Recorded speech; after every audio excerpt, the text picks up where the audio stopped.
Silliness. She's back. You got nothing to prove. Nothing to prove. This thing on? Hello, everyone. Welcome to the Nothing to Prove, Only to Share podcast. I am your host, Abrianne. This will be the very first episode of our 4th season, which I recorded this past summer of 2025. We called it the Nothing to Prove summer, and I curated a few bills. So everybody that's a part of this season played a show, which was like such a fun time. I feel like since the very beginning of this show, I wanted to connect the artists that I met. I've been able to do that in some ways, but this was a really, really special way to do that. And major shout out to The Mess, which is where we did all of our shows this past summer. So before we jump into this episode, I wanted to let you guys know that had some tech difficulties starting off this season. It was honestly very discouraging. But thankfully, our first episode was with Dani Erin, who's a good friend of mine. So we had recorded an episode and then realized that the audio just did not take. So we had to get together again. So this is what you'll be seeing in this first episode is the second time we got together to record. And it was lovely. Both times were so lovely. I love Dani. We talked a lot about what she's working on now, the development of her band, the changes that she's going through right now. We talked about learning, working together, talked about vocal trills, witch shit, taking care of our voices. It was just a really fun, silly hang. And I also ended up cutting out a lot of the beginning of our conversation because it was just like a little bit too silly and it had no direction. So this is an interesting episode because of all those things. But I think it'll still be a lovely listen. Let's jump into the episode. Yeah, I feel good. Yeah, we're here. Well, we're doing this. welcome. Thank you. Thank you for having me back again. I'm sorry. I had to. But I'm back. Well, I'm good. back. I keep doing that. And I'm so glad to have you. Yeah, I'm happy to be here. Thank you. Oh my gosh. So thank God that was the first episode because, well, I can ask you to come back. Yeah. And I can feel like slightly less guilty than I would have if it was somebody that I wasn't close with. Right. Yeah. I mean, we're really good friends and she does background vocals. And so we've got a good little kinship. So Yeah, anything to help truly. you out. Thanks, baby. I'm here and I love being in the studio. It's so pretty. And I'm looking at the screen right now and we're recording. And I see that we're recording 2 channels, 2 vocal mics. And what a beautiful sight that is, I have to say. I was committed to this. I literally called Dani. I was like, hey, we're not going to do it. I was like, hold on.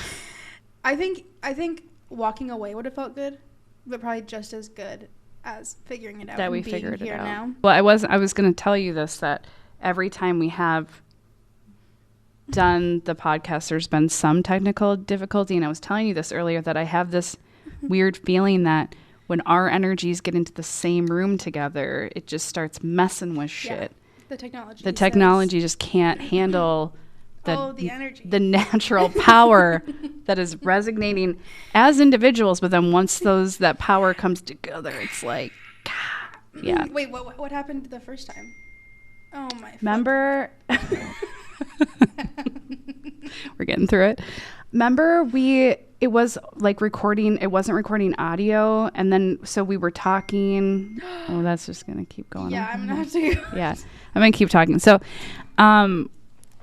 when we originally met in the other room, so these rooms are super cool. There's a whole other room that we originally recorded in, and there was something with the vocals. So on the actual podcast, you had to do a recording chunk before. Yes. Okay. And I thought it was funny. Yes. I was also super nervous. I don't know why, because it was like I just didn't know like exactly what were you going to ask me, like what. So I was like nervous. So it was like kind of a perfect icebreaker for us to be like, okay, shit happens. We're doing it. Turned out great. But yeah, so there was something weird with that. Now that you say that, I do remember. And I loved the beginning of that episode so much that I just published it with the shitty audio that the camera picked up. Yes. Yeah. Because it was like such a great part of the conversation. Yeah. It's all immediately having a great conversation. Right off the bat. Crazy. Right? Kismet. Well, tell me what you're working on right now. So we're in the process of doing my third album, but our second as this Dani Erin project. We had to replace our drummer, which was, it's like losing a family member. I don't think people realize, like, I mean, bands almost become a second family because you're with each other all the time. You're bonding in such like a different way that when the group gets disrupted, it's like it took me way longer than I thought I was going to like snap out of it. But we got an amazing drummer, Jessica Anderson, came on board and signed on with us. And so not the problem with original music, but it's not like it's a cover song that they can just, like, a lot of our music is like, how are you feeling the vibe? Teaching her dynamics when things are getting more dramatic, when we're kind of bringing stuff a little bit more tailored back. So it's been a lot of working on that, which is kind of nice because we're like redissecting the music while we put the live shows on hold, which their first performance as a full band with her will be the June 26th show. Cool. So it's kind of a perfect opportunity when you were like, hey, can you fill in for this? And I was like, oh yeah, this might be a good like jumping off point to, I'm not a big like push somebody in and like feed them to the wolves. I really want to make sure that they feel comfortable and like set up for success. And with original music, it just takes a lot longer. So that's what we've been working on. And really just getting the album, this next one is recorded, but now it's like the fine dissecting of mixing, editing, BGVs. Mastering, publishing. What? BGVs. Yes. All of that. Yes, that's right. And like just we're kind of doing it one step at a time and taking our time on it. I'm getting like more like, let's do it. Let's get this done. But I'm just being impatient because it's like you just work on something for so long. So it's like, what was that? Somebody vroom, vroom, vroom. We're not even by a street, are we? I think somebody's riding a motorcycle in the building. I don't know I hope that audio literally picked that up. That was a rumble. But yeah, so we're doing that currently and just chipping away at it. Cool. Yeah. The family dynamic thing that you mentioned about the band, like, do you think that was something that was natural for your group, or is it something that you like intentionally foster, or like how does that end up feeling that way for you? I don't think I trust just anybody to like come into the circle. I think there's a huge vetting process that happens that I know that when I go and see music and I can tell that there's dynamics, I feel like people can tell that like something's not. I think it just aids in the betterment of the music, to be honest with you, the more that we get along. Now, we don't have to be like best friends or like hang out all the time, but I definitely always wanted a band that like respected each other and honored each other's crafts, and they all knew kind of what they were contributing to the bigger project, where they're like, because like so many bands have the ego thing and I'm this, I'm that, like you got to bow down to me or whatever, or the drama. I know a lot of bands that have the drama. We've all seen bands that have had the drama, and that's just not really what I wanted to mix in with this group. So it made more sense to go in the more like loving, family, nurturing direction, because I really do respect all of them, and definitely everyone contributes such a special vibe to the group that when that vibe gets disrupted, then it kind of shifts the entire thing. So I don't know if it was always like a conscious decision that I needed to build it that way. I think by nature, when I'm in teams, I'm more of a nurturer than like a dictator. Oh, amazing. Anyway, however, I mean, you do have to like lay the law down, or like if something's not right, you definitely can't not speak your mind. But Right. yeah, I think was just kind of a natural, like, let's be chill about this. Like, we're not saving lives. We're not resuscitating people. The drama can stay, you know, outside the door. That's the hope, or at least that we're adult enough to be like, hey, this is bothering me. How can we fix it? Type of thing. All bands have dynamics, so don't think that we're unscathed. We are. I won't dive into it, but there are you're dealing with 5 personalities, 5 people that are such perfectionists at their own thing. There's going to be a rub with certain things, but we are adults. That's the hope. How did you go about finding a new drummer then? I freaked out and then I cried. Because we were like on such a cool trajectory. Like we were like getting these really cool bills and shows, and then it was kind of like the floor. Not that I did, kind of like already knew that this was probably eventually going to happen with Aaron, because he's getting married, and you know, like his life is just detouring. So I kind of knew that was always going to happen, but I guess I didn't know it was going to happen that soon. So it was like a definite freak out where I like call Nathaniel and I'm like, what are we going to do? Like, I like, it was already so hard to get, you know, like to get a good drummer. There's so many good drummers in this town, but it's like also like to get the personality and the right fit. The right fit is just like, it's like online dating or something. It's like you just, so he's really good. Like we're very yin and yang. We're like, when he's freaking out, I'm calm. When I'm, you know, vice versa with each other. So he's like, we're going to figure it out. We're just going to start auditioning people. So then it was like research mode on like who around town is doing what we're doing. Of course, all the drummers we want are like crazy busy. So it's like, we're still in that weird middle ground of, you know, we're excelling right now, but we're not at the main room First Ave yet. We're in that kind of, what's that called? It's like we're not taking like any gig that comes to us. We're picky with certain things, but like, yeah, it's not like we're, you know, at the Excel Center. So it's like, there's kind of like a weird niche of like where we're at right now in our developing. So it's like, okay, who around us is sounding like us, and then whose drummers are they using? And Nathaniel's like a crazy connected person. I don't think he realizes that if he actually connected all the people he knew, he just has a huge network to pull from. So then I would send him videos. He would send me videos. One of us would reach out, and I think we auditioned 3 people. 3 people? Yes, 3 people. And then had a band discussion after that, because like I was never going to bring anybody in unless everybody felt comfy with it. And we had amazing people that auditioned for us that we actually couldn't narrow it down because everybody had like pros and cons. But then when we did see Jessica, that was like kind of a light bulb moment that she not only sounded like Erin, because we didn't want another Erin either. We wanted like this person to be like, it's intimidating coming into a group that already has establishments. So like I liked that she took certain things that he did, but then made it 100% her own. You could tell that she was like, and now watching her from the first time we saw her till now, she's like, oh, I'm going to do this now. And like, that was always like, yes, I love that.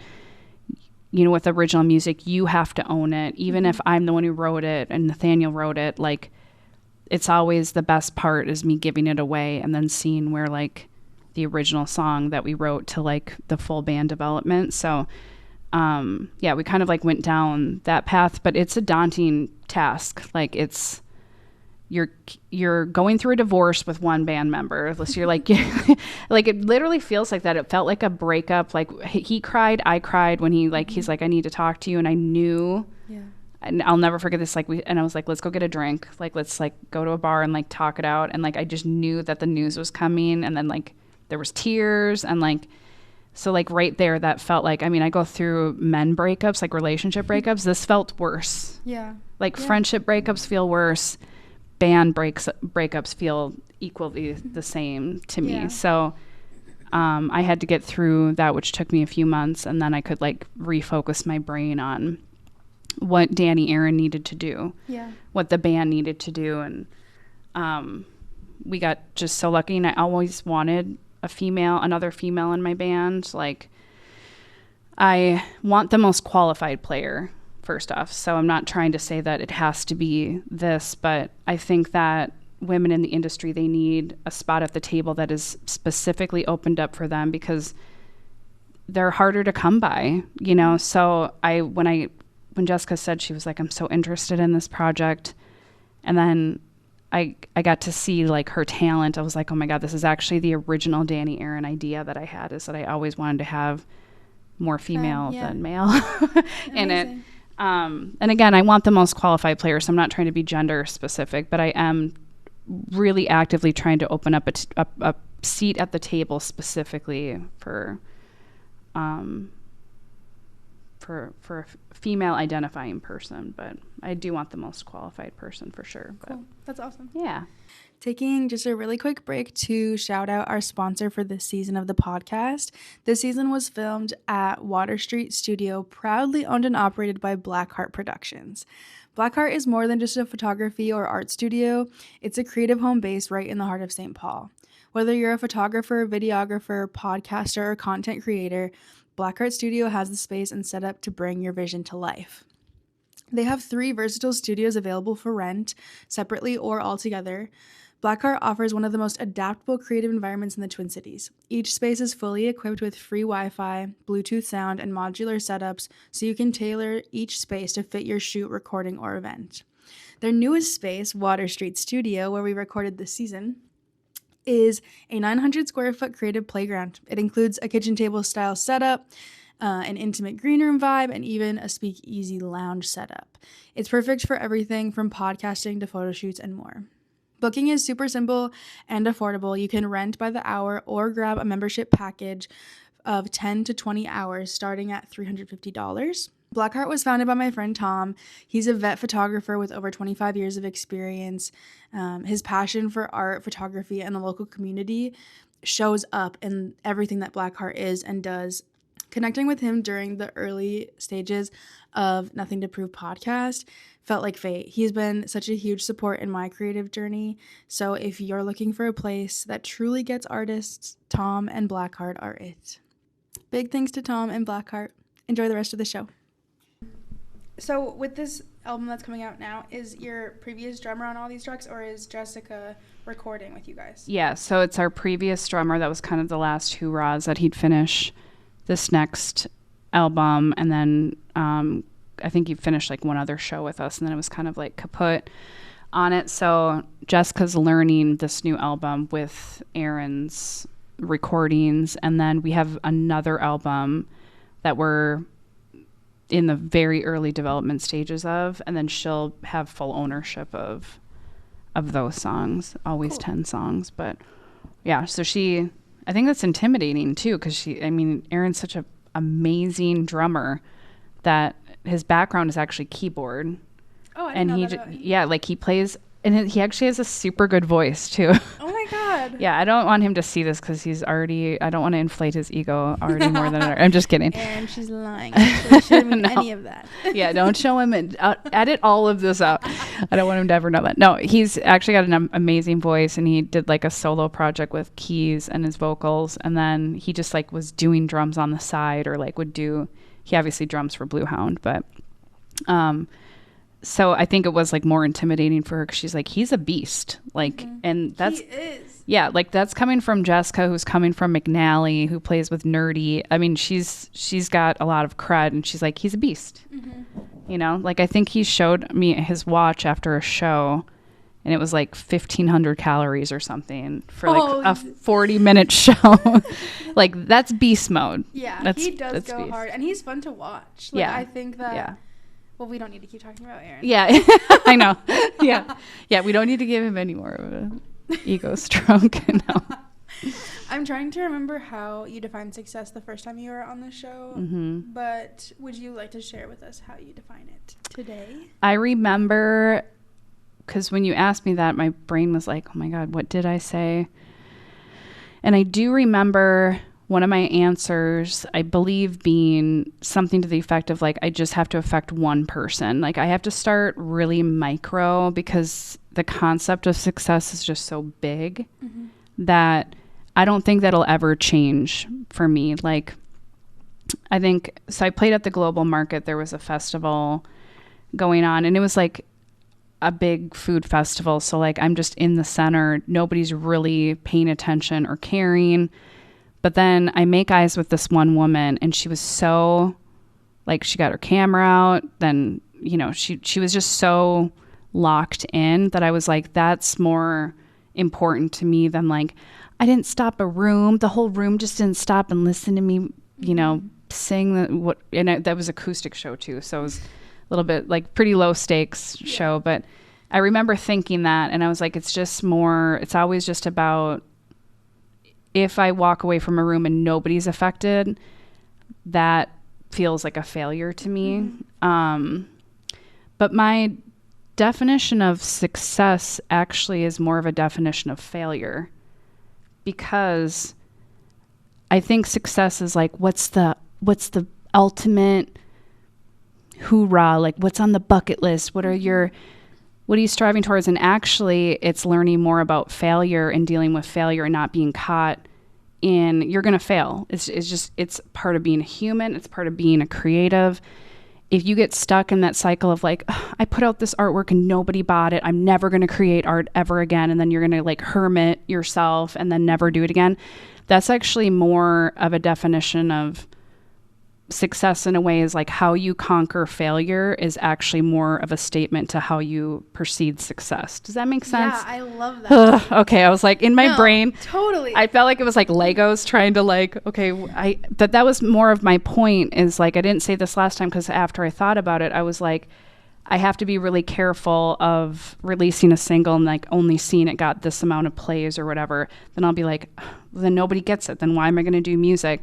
That might stop me one day because I'm so focused on the wrong thing, where it's like, I'm going to create and you either get it or you don't get it. And it might not be your cup of tea, but it might really affect somebody else. And I'm way more focused on that than the other side of it. Well, and that's so nothing to prove.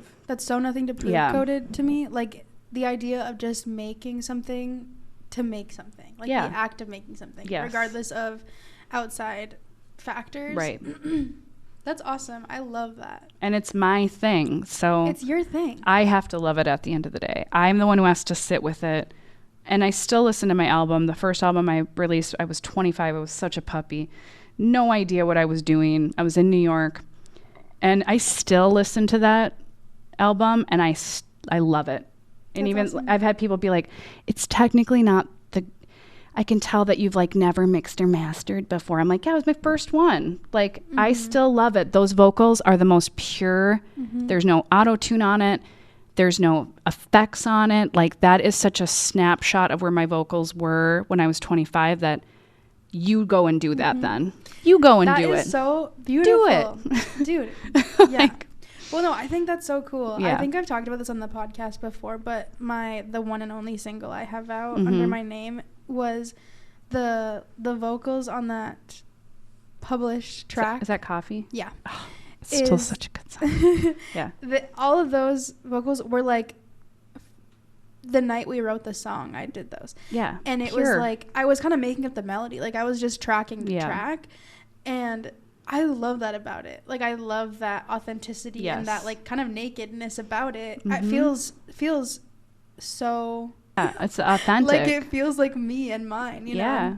Yeah. And I think some folks tend to like make, and I'm sure we're all guilty of this in some capacity, of like creating something for the audience or for the listener or for the viewer or whatever, which certainly like it is for them. Right.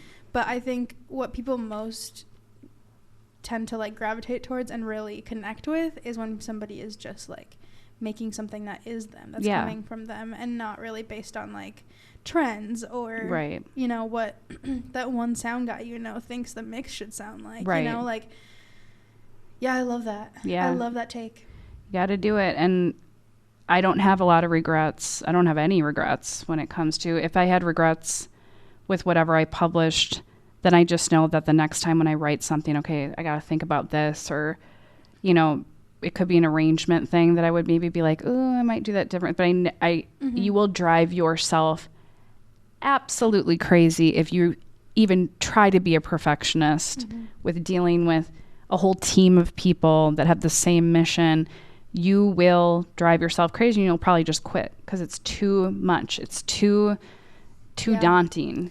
I do also think about, like, because you know how sometimes a song will just, like, become something immediately, and then sometimes it's like you've sat with, I don't know how long you have sat with some of your songs, but like there are some ideas that I've come back to after years. Yeah. And sometimes that's just what it takes. Yeah. You know, like sometimes things do happen right there, like just like they should. And I feel like there's no like figuring out that cheat code. Like there's no knowing how to do it. Yeah. You know? I agree with you. I mean, I've got 450 vocal clips of songs that have never come to life, and there'll be certain ones that I always go back to where I'm like, one day I'm going to develop that. One day I'm going to, you know, and it's just like me humming when I'm in the shower and I'm like, oh, I got this idea. And then obviously I usually give it to Nathaniel after that. But I don't freak out on the fact that I'm like, I freak out more on the fact that I might possibly just give up one day and not do it. Like that's more of a fear to me than whatever happens if I actually develop it. Yeah. Does that really sound like you or feel like you though? Giving up? Does it? If Jessica leaves, if my drummer leaves again, I'm just kidding. Jessica, this is actually a message for you. Look her directly in the eyes. You can never leave Dani Erin ever. Or else. I know where you live. No, I think the grind is hard. Okay. We're indie. We're not signed with a record label. We do everything out of pocket. There are times where I'm like, ooh, I could be in Italy right now with the amount of money that I've put into this album. But at the end of the day, it's just money. I'd rather my money be spent on knowing that it's going to art than any other way to spend it. So I think I'm too far in now, but there was that 8-year break that is definitely noted in my trajectory where I wasn't sure and I didn't know. And I felt like I had given up a little bit, but I did learn after that 8 years, the moral of the story is like, when people say they quit art, I think that that's the funniest statement. You never quit art. Once you've been bitten by the bug, it's always with you. I'm talking to you. Like, just say, like, it never goes away. If anything, it probably turns into something else, or you might go dormant for a little bit. And I also think that that's okay too. You know, I think that in this culture of rush, get it all done, always do, I'm not buying it anymore. And I think that Adele actually talks about this, where she's like, once you sign your soul away to a record label, they're like, you got to pump out 3 albums in this time frame. I don't know if inspiration works like that. Right. And you can tell that some of her albums were not that great because they didn't feel authentic. And my only goal is it's got to be authentic. Every single one of those songs has a story. Every single one, I can tell you the trajectory of where I was in my life. And in a way, it's kind of a timestamp or like a relic of where Danielle was. And then it got to be expressed by Dani. Yeah. So I love that. Yeah, I always think it's funny when people are like, oh, I gave up on it. I'm like, I think it's impossible. Yeah. I agree, definitely. Yeah. Like, once you are. But I also feel like, I was just going to say that, like, creative people are creative people. Yes. But I also feel like there's some people who are like, I'm not creative. I do think that that's something that is, like, in all of us. Yeah. So, yeah, maybe you're right. Like, when you get bit by the bug, or, like, when you tap into that part of yourself. Yes. Then it's just, like. Yeah. Then, like, once you've exposed it, then you can hide it. People are very good at hiding it. But I think, if you are deep enough in yourself and you tap into that well, I don't think it ever goes dry. It just changes. Maybe it bleeds out in other areas. But Yeah. those are always the people I'm super interested in. Like when they're like, oh, I used to make art, like, and I'm always like, tell me more. I need to know. And then like, kind of like with you, Yeah. with when I first, well, I think you told me that you were a singer, but I had not heard you yet. And I was like, oh, okay. And then you post coffee. And then I was like, okay, now that I know this, I'm like gonna protect you and make sure that I'm not the only one that hears you. Like I like to elevate people, especially the ones that are younger than me too, where I'm like, if I had somebody that held on to me a little bit tighter, I might have kept working that wheel a little bit more. So that's why it's like, I think you and I have that similarity of like, yeah, you kind of didn't really know what to do with it. And now look at what you're doing with it. And I'm so proud of you for doing it. Thank you. Yeah.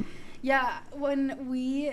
I think when we either before we started the episode the very first time around, Yeah.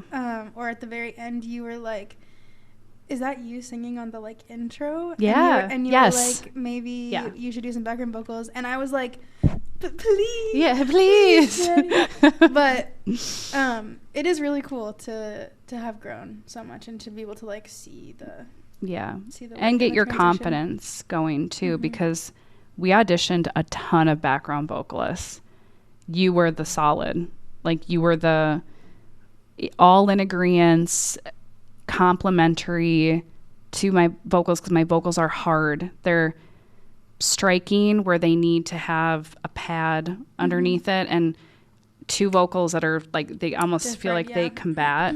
Yep. I don't think you realize how good you are. I'm not like trying to, butter you up.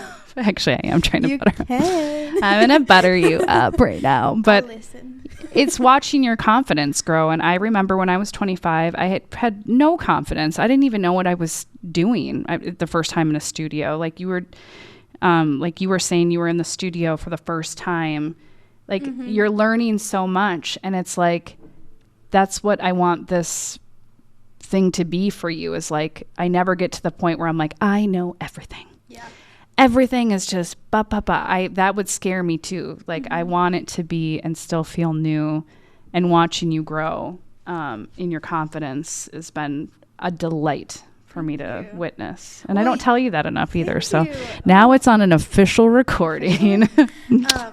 That's so cool, because like you definitely have like been a part of that. A part of that. And I think just specifically like the studio time with your group has been like so beneficial to me. Yeah. But you see how the sausage is being made. I'm seeing how the sausage is being made. Exactly.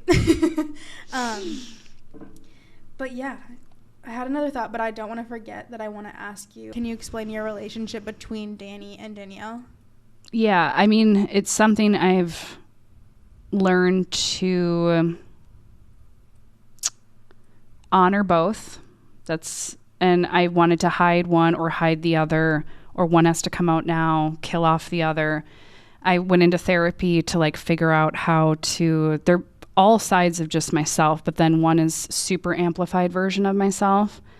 And when I have to, that's only just for the stage. So it's not like I'm always on stage 24/7. It's like I have to amp up to that Dani side of myself, while Danielle is just always the constant. But probably like there's just wild differences between the two. I feel like Danielle probably is a lot less confident, or it's like once Dani comes on, she's like, I don't care if the stage burns down.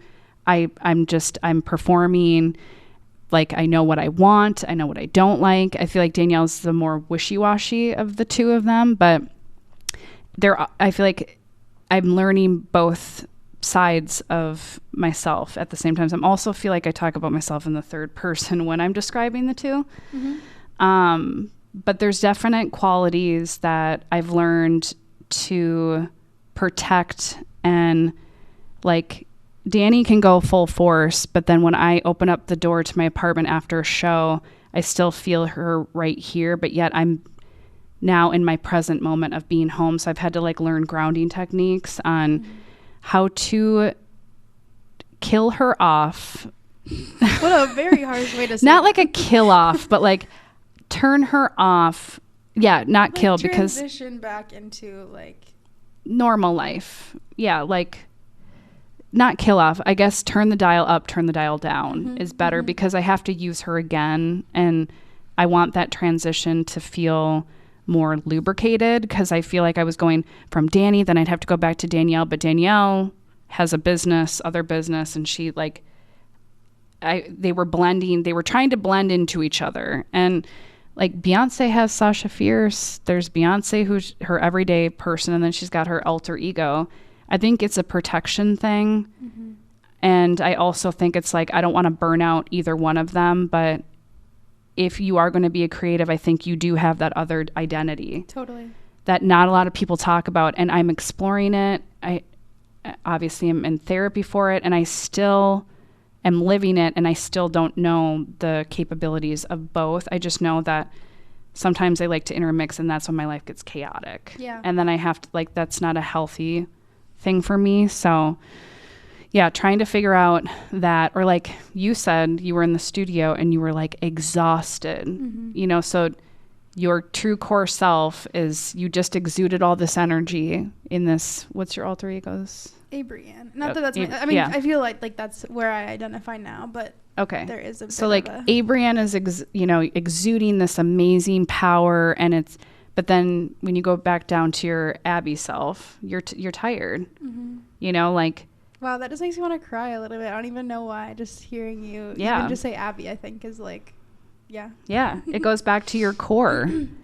You know, so you have this amplified version of yourself, and then you have to go back down to the not dormant world, but this is just the everyday world. So how do you live in it when you have this exuberant talent that you're trying to give to the world? And I don't have the answers to it, but I knew that it was getting to the point where anxiety was super bad. I would get like, do I want to do this show? Because I know what that turn down feels like, and it just didn't feel good to me. So it's always a trial and error thing, but you'll learn it. The more often we do something, the better that transition starts to feel, because you just get better with identifying. Or then like 3 hours before a show, I know that I have to I have certain rituals that I do that signify to myself. They're actually really funny, but I have rituals that I do to transition me to Dani. And then when I'm off stage, I let her hang out for a few hours, but then I come home, then I transition. I have things that I do to go back to the grounding Danielle. So there's weird things that you might have to do for yourself to figure out what that transition looks like. But nobody wakes up and is like, I'm ready to be on stage. Yeah. Like, no way. Will you share, or do you not want to? Yeah. I mean, some of them are super funny. Like on the day of shows, I have to put stand-up comedy on. Like at first I was like watching like murder mysteries, and I'm like, okay, I'm going to be at Ice House in 2 hours, and I'm going to watch this crazy documentary that was like not a good transition. I need to be light. And like, so I always put up, like I have to put on like any kind of stand up, like oh my god, why is her name blanking right now? She's in a bunch of movies.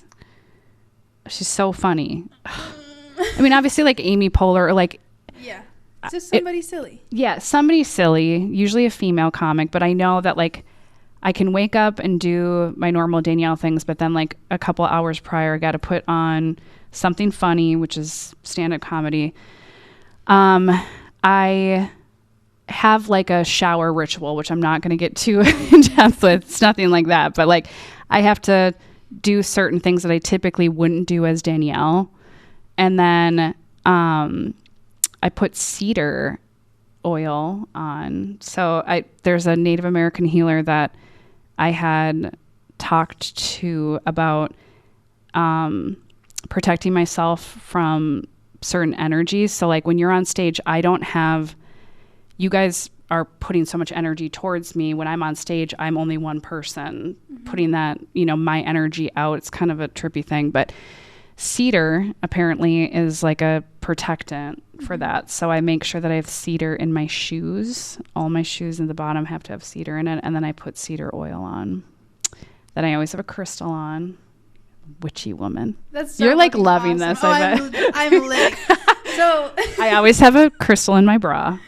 Always. It's and usually do you, right here. like, is it always the same crystal or? Nope. I choose it day of. It's usually I have one that I'm pretty dead set on that has to be somewhere on my body, usually like, super close to my heart. And then, yeah, I think that's probably like the ritual. Mm-hmm. And then when I come home, it's like I put the crystal in the same spot to recharge it. I take my cedar out of my shoes. So like pieces of wood? They almost look like a tree branch. Okay. But they're really flat. Okay. I can actually feel them sometimes in my so shoes, cool. though. That's so witch shit. Those are spells. Yeah. That is so cool. That's so cool. Those are spells. Sometimes when I'm on stage, too, I can feel it at the bottom of my shoe and it actually grounds me to come back. That's so awesome. Yeah. That's so awesome. It kind of is a secret thing that somebody had told me that I needed to do. And I felt better. Like I felt that when I first started putting cedar on, I could like feel people's energies on me where I'm like, I have to take a shower. I feel like I'm wearing people. You ever get that feeling? Once I put cedar on, and I don't even care if the cedar is just the state of mind of protection and it's not actually doing anything. I don't care. I think it was like I just got to put up a barrier around myself. Yeah. And it made a huge difference. That's so now that's part of and then I burn incense too. I gotta have to have like a grounding and then vocal warm-ups. Have you done the straw technique yet? I have. It's amazing. It is amazing. So my vocal coach right now is teaching me, or like our warm-ups are usually voice trills, which is kind of gives you the same thing of like just placing the sound up here. But yeah, it's crazy. When I was in the studio, actually, this last time, when I was saying I was so tired, me and Gabby were warming up, and my range with a trill, insane. Do you do any videos that you like follow? Sometimes when I'm like driving to a rehearsal, I'll do like a YouTube 5-minute vocal warm-up. Yeah. But not usually, no. I'll just do like if you have a good trill video that you find, because I'll do like a 15-minute, I'll just go in like Google or, YouTube something to do at least 15 minutes. But I would like to do more. So like when I'm getting ready, I'm always humming because that's... I would say trills. Like... Okay. Yeah. Like you can just like trill a whole song. Just trill it. Trill a whole fucking song. Trill it. Yeah, I do that all the time these days because I can tell how it like loosens me up. Yes. Yeah. I do that all the time now, and it's fun. It's silly. It's yeah. I have not incorporated that in, but I got really big on like the straw technique, and that's humming with like nowhere for the actual vocals to go, but that like really, really helped me out. And night before, I always have a humidifier in my room too. That's a big one. I am not great at vocal warm-ups, but as I've gotten older, I can tell when I don't do them. And I did get a professional microphone, and that was like, that changed the game for live performances with me. But I was doing live performances, and then I could feel like when I would get done, my octave or like my register was so low. Like I'd be like, hey, what's going on? I'm like, oh my God, my voice, it was like stuck. So it's tedious, but if you are doing anything vocally, just do 15 minutes because it really in the long term does save. I've low-key been thinking about taking vocal rest seriously. Yes. Like, have you seen Charlie XCX shirt of the like I'm on vocal rest? Yes, I need that shirt. I'm gonna wear that shirt around and I'm not gonna speak for a full day. Yeah. Because I like even when I'm you have to at like a sporting event or like just hanging out with a group of people for a while, like my voice I can feel when it's tired. Yeah. And there are so many ways to take care of it and so many ways to hurt it. The next day after recording, I am silent for, it's definitely a day, but when I recorded the last album, I know I was silent for sure, where when I would speak, it was, don't they say whispering's actually worse for you? They say whispering is bad for you. Yes. They say laughing is bad for your vocal cords. So it's like, okay, get fucked. Yeah, get fucked. That's not going to... You think I'm going to stop laughing? Yeah, I'm going to laugh. It's not kill my vocal cords. And I could be misinformed. Ooh, I have a good question. Okay. What, you either can't laugh ever again or you can never sing ever again? I would never laugh again. You would never laugh again? Over singing? Because you would pick singing. Yeah. For that. Oh. But to never laugh again? To never sing again. I know. I could never. That would be really hard. Yeah, but to like, I feel like laughing, because your day to day, like when you don't laugh, it's like not good for you. So that's why I'm like, oh, but I know singing that. No, songs are so important. Yeah. More important than laughter, unfortunately. Okay, I'm gonna go with singing. Although I'll. I just was holding a gun to Dani. Yeah, she did. Yeah, did you guys see that? She's like, it's fucking singing. You're not giving up. Now I'm not giving up on you. Well, good thing we can do both. Yes, This thank is good God. news. That is good. Whew, we don't have to actually make that choice, but Okay, this was so awesome. yes, Will you dab we me up? figured it out. Whew. 5th time's the charm. No, Okay. thank you for having me, and we're so excited to be a part of your series on June 26th. You got nothing to prove. Yes, thank you. She's back. You're like that. No, I'm using that in the intro. I love it. She's back. Okay, that was a beautiful conversation. Yeah.